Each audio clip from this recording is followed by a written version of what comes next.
घोडबंदर येथील आनंदनगर भागात एका गृहसंकुलालगत असलेल्या भूखंडावर बेकायदेशीरपणे परमिट रूम लॉजिंग उभारण्याचा घाट असून येथील रहिवाशांनी आमदार संजय केळकर यांच्याकडे धाव घेतली।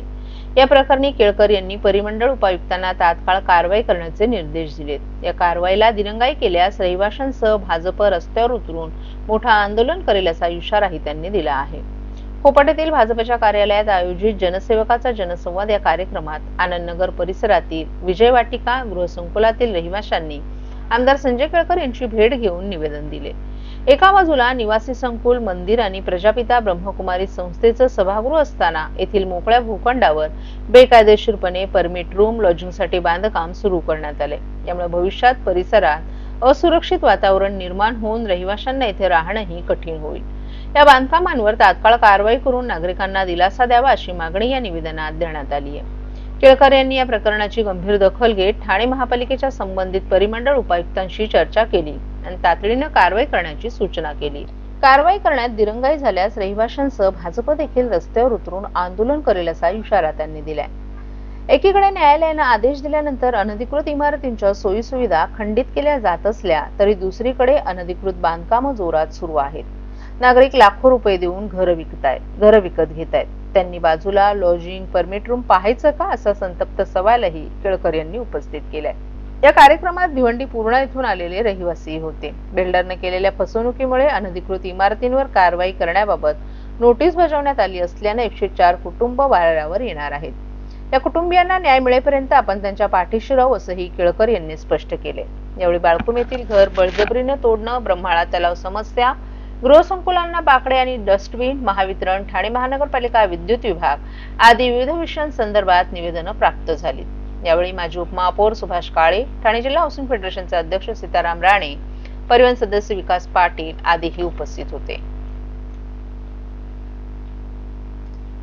ठिकाणी दादागिरीच्या जोरावर त्या ठिकाणी अनधिकृत बांधकाम जे आहे ते उभारलं जाते।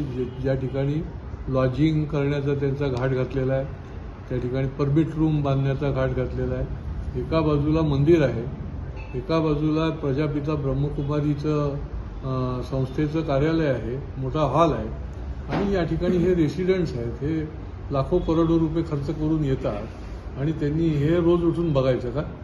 आणि त्याच्यामुळे महापालिकेने याच्यावर त्वरित कारवाई केली पाहिजे आणि यासंबंधी मी संबंधित तिथल्या उपायुक्तांना सांगितलेलं आहे। आणि जर नाही झाली तर तिथली रेसिडेंट्स नाईलाज असतं ते देखील रस्त्यावर उतरतील, पण अशा प्रकारचं गैर बांधकाम जे आहे ते होऊ देणार नाही। भारतीय जनता पार्टी देखील त्याच्यामध्ये उतरेल अशा प्रकारची आम्ही या विषयामध्ये भूमिका घेतलेली आहे। तशीच अजून पण एका ठिकाणी अनधिकृत बांधकामाच्या संबंधामध्ये त्यांनी तक्रार आणली होती।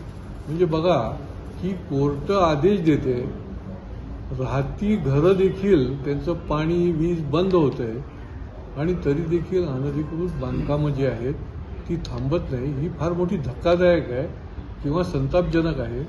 महापालिकेच्या त्या ठिकाणच्या अधिकाऱ्यांनी ती वीट उभी करायला गेले तिथेच त्याला थांबवलं पाहिजे, तर ते अजूनही काही होत नाही। त्याच्यामध्ये पूर्णपणे आपली यंत्रणा जी आहे ती अपयशी ठरलेली आहे आणि त्याच्यामुळे लोकांना वेळोवेळी कोर्टात जायला लागतं, कारण इथे नुसते धक्के खायला लागतात, प्रत्यक्ष त्यांना रिझल्ट मिळत नाही।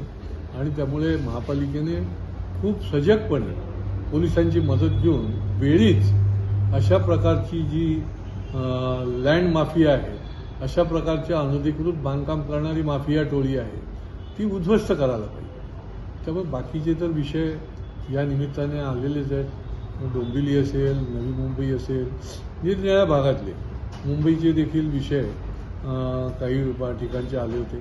कामगारांच्या संबंधामध्ये देखील त्यांना जे मिनिमम वेजेस मिळायला पाहिजे ते एका खात्यामध्ये आजही मिळत नाही आहे।